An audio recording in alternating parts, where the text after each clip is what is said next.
अस्सलाम वालेकुम। साक्षी खबर में आपका इस्तकबाल है। आज 27 मुहर्रम है। सुर्खियों से पहले सुनते हैं हदीस शरीफ। बिस्मिल्लाहिर्रहमानिर्रहीम। हज़रत उम्मे कुलसूम बिनते अकबा रज़ियल्लाहु ताला अन्हा से रिवायत है, रसूलुल्लाह सल्लल्लाहु अलैहि वसल्लम ने फरमाया, बेहतरीन सदका वो है जो ऐसे शख्स को दिया जाए जो दुश्मन भी हो और रिश्तेदार भी। और अब सुर्खियां। 2027 तक एपी को प्लास्टिक से पाक रियासत में तब्दील किया जाएगा। जगन ने प्लास्टिक फ्री साहिल के लिए पाले फॉर ओशन कंपनी से किया मुआहिदा। सख्त सिक्योरिटी के बीच मक्का मस्जिद में नमाज जुमा की अदायगी। शहर के हालात पुरअमन, आम जिंदगी मामूल पर। Senior Congress leader Ghulam Nabi Azad Congress party से मुस्तफ़ी। कांग्रेस में तंजीमी इंतखाबात न कराने पर आज़ाद ने की तनकीद। सीजीआई एनवी रमना आज हो रहे हैं सुबुकदोश। फ्रीबिज केस में कोर्ट की कार्रवाई की तारीख साज वेब लाइव नशरियात। और अब तफसील। साहिल समंदर की सफाई और प्लास्टिक से पाक पानी को यकीनी बनाने के लिए पाले फॉर ओशन कंपनी से एपी हुकूमत ने यादाश्त मुफाहिमत पर दस्तखत किए हैं। वजीर आला जगन ने खुद दस्तखत करदा मुआहिदों का तबादला किया। इस प्रोजेक्ट के जरिए विशाखा के साहिल से हासिल होने वाली नाकारा अशिया को रिसाइकिल करते हुए चंद प्रोडक्ट्स भी तैयार किए जाएंगे।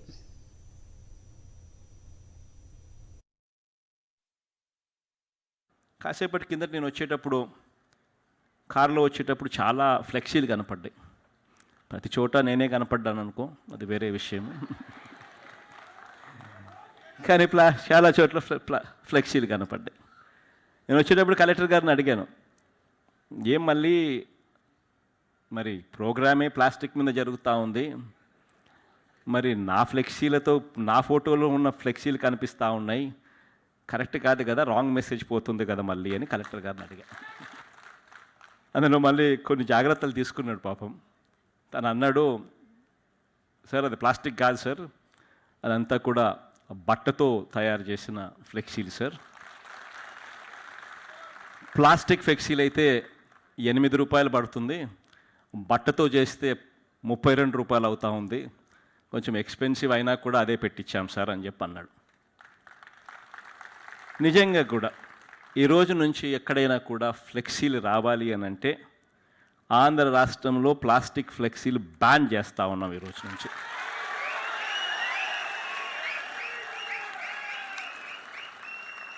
ఎవరైనా ఫ్లెక్సీలు పెట్టాలనంటే ప్లాస్టిక్ వద్దు, బట్టతో కాస్త రేట్ ఎక్కువైనా కూడా పర్వాలేదు, బట్టతోనే ఫ్లెక్సీలు పెట్టించే కార్యక్రమమే చేయాలి. ఇది ఒక మొట్టమొదటి అడుగు కింద ఆంధ్రప్రదేశ్ రాష్ట్రం ప్లాస్టిక్ను రిమూవ్ చేసే ఒక ప్రక్రియలో ఒక మొట్టమొదటి అడుగు కింద ఖచ్చితంగా ఇక్కడి నుంచే పిలుపునిస్తూ ఉన్నాను.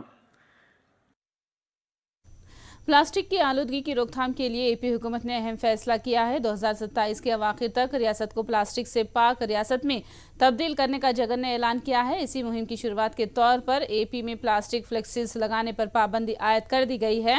उन्होंने मशवरा दिया कि फ्लेक्सी तैयार करना है तो कपड़े से तैयार करके नस्ब किए जाए। याद रहे कि तिरुमला को प्लास्टिक से पाक जोन में तब्दील किया जा चुका है।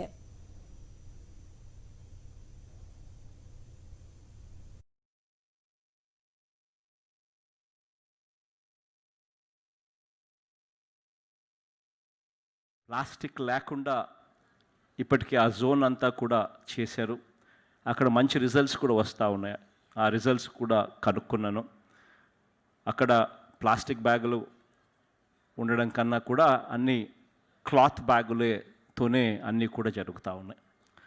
మంచి పరిణామం బాగా ఉంది, అక్కడ కూడా జరుగుతూ ఉంది.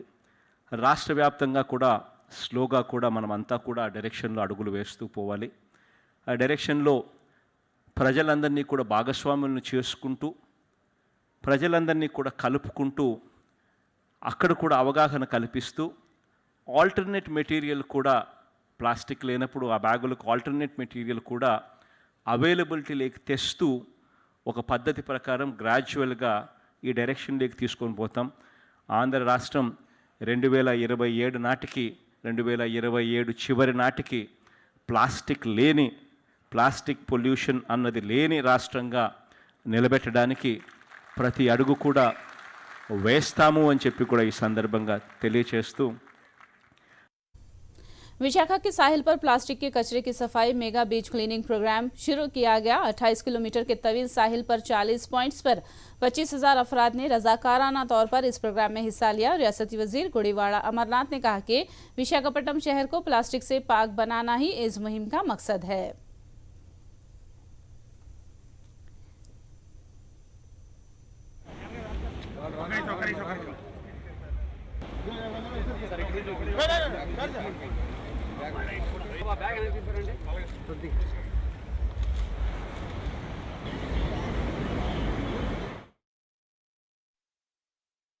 ముఖ్యమంత్రి గారి ఆలోచన విధానానికి ఆయన తీసుకున్నటువంటి నిర్ణయానికి బహుశా రాష్ట్ర చరిత్రలో ఒక చారిత్రాత్మకమైనటువంటి రోజుగా దీన్ని అభివర్ణిస్తాం.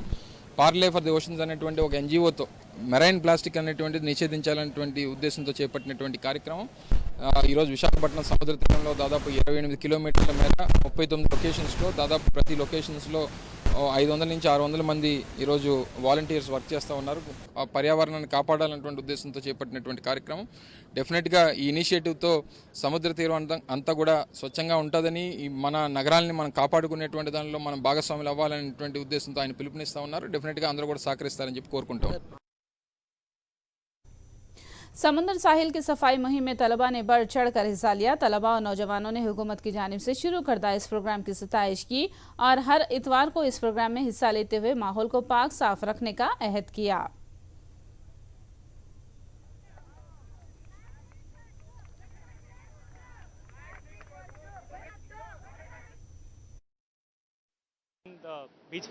Cleaning beach program.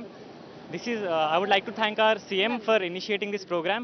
As part of this program, they are participating more than 30,000 people from different sectors. So I think this is very crucial for each and every citizen to participate in this. This would give a collective message to each and everyone from different age groups and also from other sectors that this is our responsibility to keep beaches clean. Not only beaches but also other places. And as mentioned that we are supposed to throw the usage. We need to recycle the waste particles. CM గారు ఆదేశాల మేరకు అలానే GVMC commissioner మరియు mayor గారు ఆదేశాల మేరకు ఈ cleaning drive అనేది సక్సెస్ఫుల్గా కంప్లీట్ చేయడం జరిగింది. అలానే ప్రతి ఆదివారం కూడా మన మేయర్ గారు అలానే కమిషనర్ గారు మన బీచ్ని అలానే మన విశాఖపట్నాన్ని క్లీనింగ్గా ఉంచాలి అని చెప్పేసి కోరుకుంటున్నారు. కాబట్టి ప్రతి సండే ప్రతి అవేర్నెస్ క్యాంప్ అనేది జరుగుతుంది. అలానే ఈరోజు ప్లాస్టిక్ అనేది మన విశాఖపట్నంలో నిషేధించడం జరిగింది. సింగిల్ యూజ్ ప్లాస్టిక్ వల్ల జీవరాశులకే సముద్ర జీవరాశులకే కాదు మన మానవులకు కూడా చాలా ఇబ్బందికరం అది. मक्का मस्जिद में नमाज जुमा खुशू व खुजू के साथ अदा की गई। हज़ारों की तादाद में मुसलमानों ने नमाज जुमा अदा की। पुराने शहर में हालात मुकम्मल तौर पर पुरअमन है और पुलिस की सख्त सिक्योरिटी का इंतजाम किया गया है। डीसीपी साउथ जोन चैतन्य ने बताया कि हालात मुकम्मल तरह से पुरअमन है। किसी किस्म का कोई एहतजाज, कोई रैली नहीं निकाली गई और दुकानें और बाजार हज़े मामूल खुले हैं।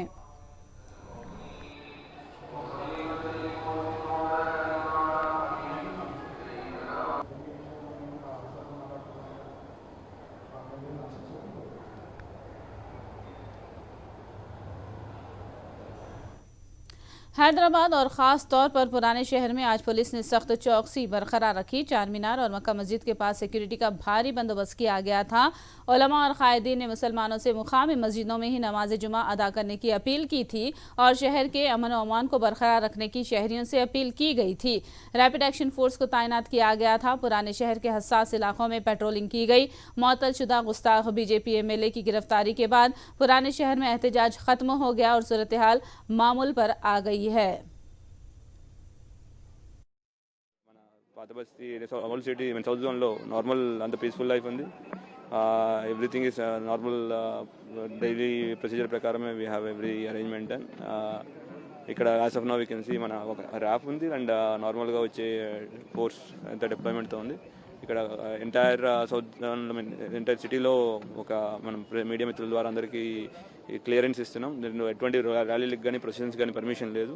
So as usual regular Friday prayers ప్రకారంగా ఏదైతే బందోబస్తు అండ్ ఎవరైతే వచ్చి వాళ్ళ ప్రార్థనలు ఇచ్చుకుంటారో ఇర్రెస్పెక్ట్ టెంపుల్ కానివ్వండి మసీదులో కానివ్వండి వాళ్ళందరికీ ఉండడానికి వెసులుబాటు చేయడం జరిగింది.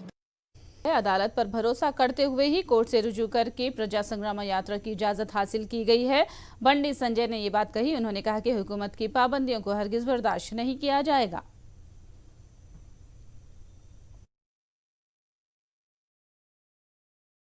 కోర్టు మీద నమ్మకం విశ్వాసం మాకుంది. తప్పకుండా యాత్రను ప్రారంభించడం కాబట్టి ఆల్రెడీ తప్పకుండా యాత్ర కొనసాగుతుంది. మేము చేసే కార్యక్రమ నిర్బంధాలకు వ్యతిరేకంగా మేము ఉద్యమం చేస్తున్నాం. ఈ విధంగా నిర్బంధాలు పెడతామని చెప్పి రాష్ట్ర ముఖ్యమంత్రి అలా చూపడుతున్నాడు. ఈ విధంగా నిర్బంధాలు ఇస్తాను, నేను కూడా నయా నిజాంను 8వ నిజాం నేనే అని చెప్పి అలా నిరూపి మీరు ఎవరు చూడలే. ఇప్పుడు చూపడుతున్నా 8వ నిజాం దమ్మెందో చూపడుతున్నా అంటున్నాడు. చూస్తాం ఆ రోజు నిజాంకు వ్యతిరేకంగా ఏ విధంగా ఉద్యమం చేశారో మాకు వాళ్ళు గుర్తొస్తున్నారు. నీకేమో నిజాం గుర్తొస్తున్నాడు. ఎట్లా ఉరికిచ్చి ఆ రోజు యుద్ధం చేశారో రజాకర్లకు వ్యతిరేకంగా నిజాం వ్యతిరేకంగా ఈరోజు ఆ ఉద్యమకారులు ఆ వీరులే నేటి భారతీయ జనతా పార్టీ కార్యకర్తలు. వాళ్ళే మా కార్యకర్తల లోపల నాయకుల లోపల ఆవహించున్నారన్న విషయాన్ని రాష్ట్ర ముఖ్యమంత్రి గుర్తుంచుకోవాలి. ముఖ్యమంత్రి లోపల నిజాం ఆవహించున్నాడు. మా కార్యకర్తల లోపల నాయకుల లోపల ఎలా ఆ ఉద్యమకారులు ఆ వీరులు బలిదానమైనటువంటి వీరులు ఆవహించున్నారు కాబట్టి యుద్ధం చేస్తున్నాం. ఇవాళ ఆ రోజు నిజాంకు పట్టిన గతే ఈరోజు కేసీఆర్ కుటుంబానికి పడుతున్న విషయాన్ని గుర్తుంచుకోవాలి. बीजेपी और वीएचपी के लीडरों ने आज गवर्नर सुंदरा राजन से मुलाकात करके शहर की सूरत हाल पर उन्हें एक याददाश्त हवाले की और केसीआर हुकूमत पर जानिबदारी करने का इल्जाम लगाया।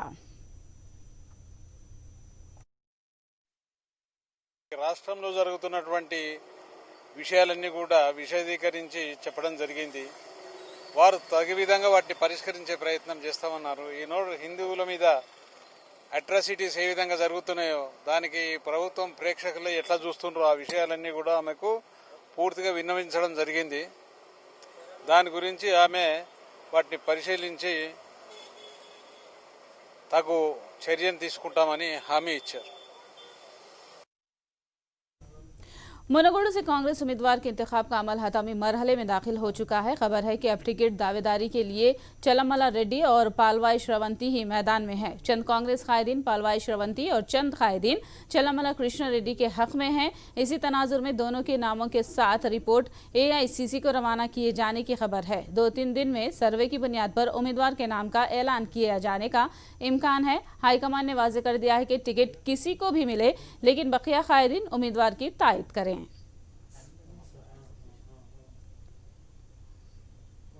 मी सेवा के जरिए तेलंगाना हुकूमत की नुमाया खिदमात के एतराफ़ में मी सेवा खिदमात को खुसूसी अवार्ड हासिल हुआ है। ईज़ ऑफ डूइंग बिजनेस के तहत इकनॉमिक टाइम्स मीडिया मैगजीन ने यह अवार्ड तेलंगाना हुकूमत को दिया है।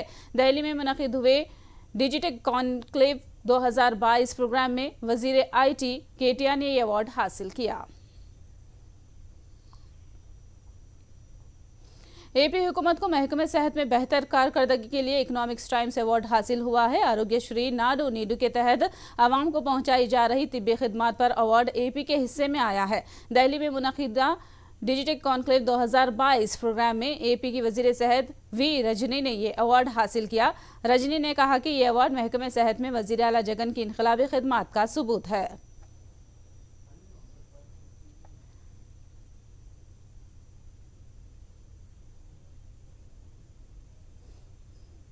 किसने कहा कि जूनियर NTR तेलुगुदेशम की बागडोर नहीं संभालेंगे, वक्त आने पर जरूर TDP की क़यादत हासिल करेंगे। कोडाली नानी ने ये बात कही।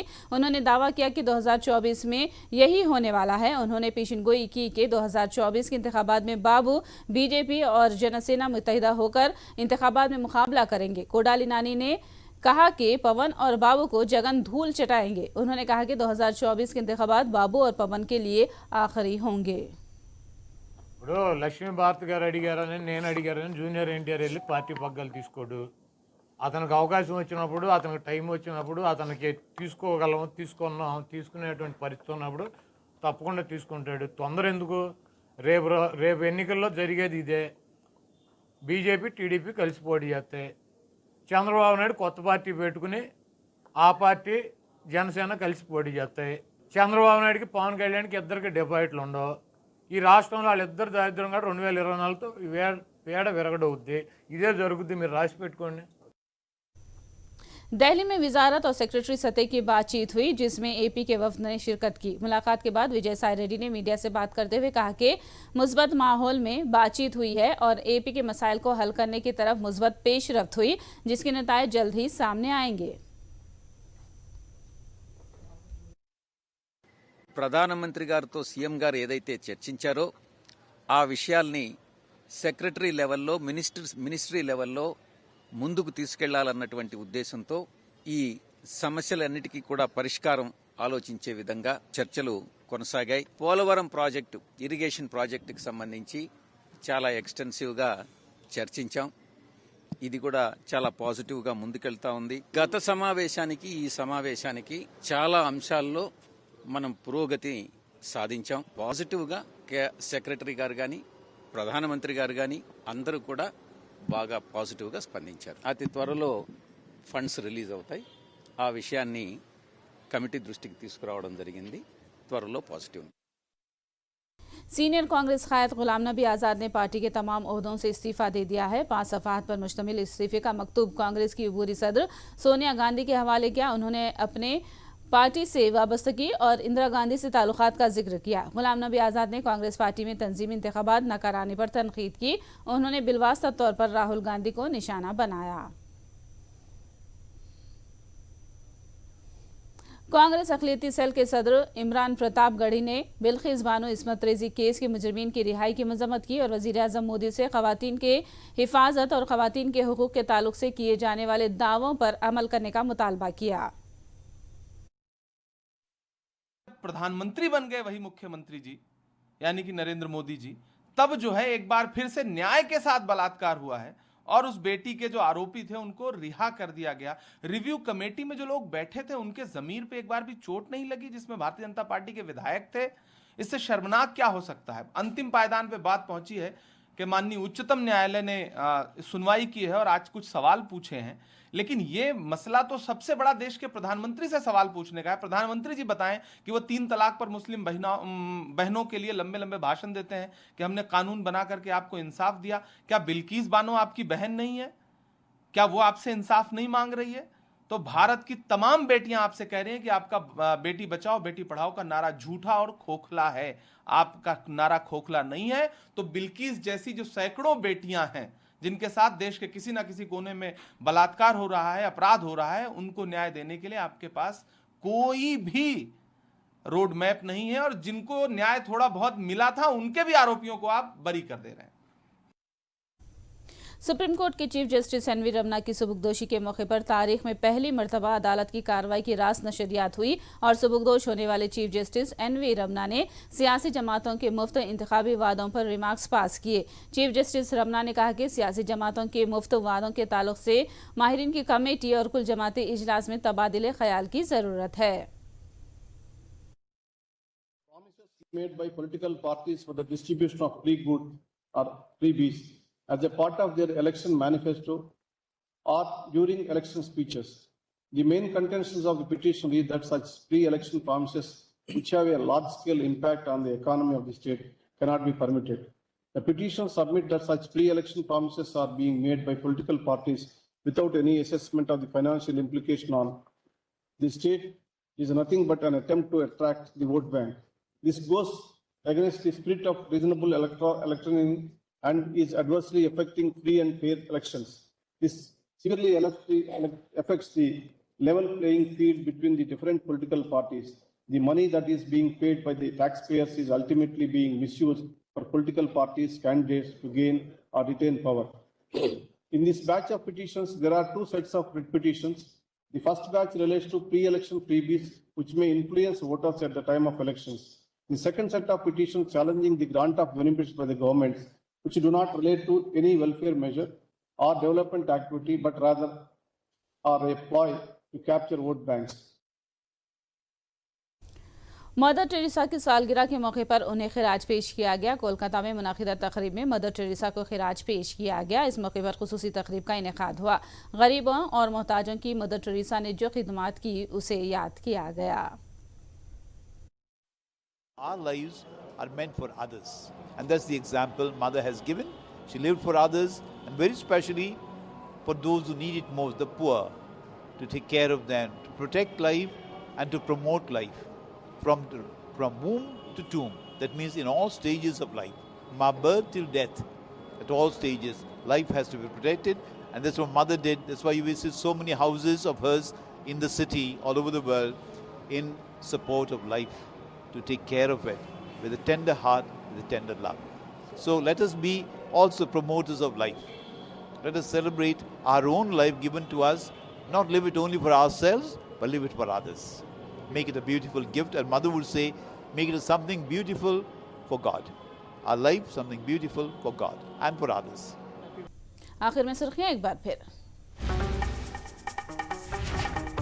2027 तक एपी को प्लास्टिक से पाक रियासत में तब्दील किया जाएगा। जगन ने प्लास्टिक फ्री साहिल के लिए पाले फॉर ओशन कंपनी से किया मुआहिदा। सख्त सिक्योरिटी के बीच मक्का मस्जिद में नमाज जुमा की अदायगी। शहर के हालात पुरअमन, आम जिंदगी मामूल पर। Senior Congress leader Ghulam Nabi Azad Congress party से मुस्तफी। कांग्रेस में तंजीमी इंतखाबात न कराने पर आज़ाद ने की तनकीद। सीजीआई एनवी रमना आज हो रहे हैं सुबुकदोश फ्री बिल्स केस में। कोर्ट की कार्रवाई की तारीख साज वेब लाइव नशरियात।